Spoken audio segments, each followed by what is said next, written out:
Welcome to true 9 news. Nandyal జిల్లా డోన్ మండలంలోని ధర్మవరం, చింతలపేట, గోసానిపల్లె, కొచ్చెరువు, ఎర్రగుంట్ల, ముక్కాపురం తదితర గ్రామాల పూల పంటలను సాగు చేసే రైతులు డోన్ పూల మార్కెట్కు తీసుకొస్తే వ్యాపారస్తులు గొలుసు కాటాలతో రైతుల పూలను తూకాల్లో మోసం చేస్తూ రైతుల కడుపు కొడుతున్నారని ఆవేదన వ్యక్తం చేశారు. డోన్ పట్టణంలోని తూనికలు కొలతల కార్యాలయం ఎదుట ధర్నా నిర్వహించారు.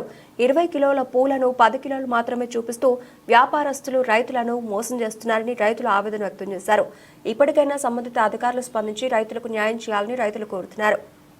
ధర్మవరం గ్రామ రైతుని ఈ డోన్ పూల మార్కెట్కు ధర్మవరం, గోసానిపల్లె, చింతలపేట, కొచ్చెరువు, కనక్కుంట గ్రామాల నుంచి పూలు తీసుకొని వస్తున్నారు మార్కెట్కి.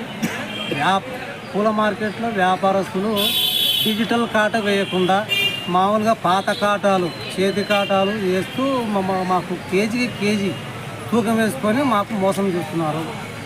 అందువల్ల మేము ఈ 200 మంది రైతులను పోలీస్ స్టేషన్కి వచ్చి కంప్లైంట్ చేసినాము. అయిన తర్వాత మేము తూనికల కొలతల శాఖ అధికారులకు కూడా మేము కంప్లైంట్ చేసినాము. వాళ్ళు ఏమీ మమ్మల్ని పట్టించుకోలేదు. అందుకని ఈరోజు మేము డోన్ పోలీస్ స్టేషన్కి రైతులందరం కలిసి వచ్చినాము. ఈ సమస్య పరిష్కారం కావాలని కోరుతున్నాము. నా పేరు మదిలేడు స్వామి. నేను ధర్మారం గ్రామ రైతుని. నేను పూల పంట వేసాను. ఇక్కడ డోన్కు తెస్తే డోన్లో 1 కేజీకి వచ్చేసి 2 కేజీ పూలు తీసుకుంటారు.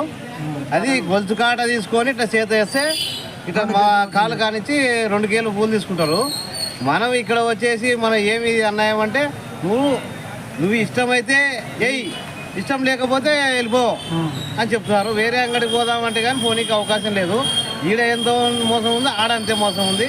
కాబట్టి మేము మాకి స్కేల్ కాట కావాలని కోరుకుంటున్నాం. కంప్యూటర్ కాట కావాలని కోరుకుంటున్నాం. ఈ రోజుతో మనం అందరం వచ్చి ఒక 200 మంది రైతులు వచ్చి మేము ఇక్కడ పోలీస్ స్టేషన్ దగ్గర సార్తో మాట్లాడాలని వచ్చినాం.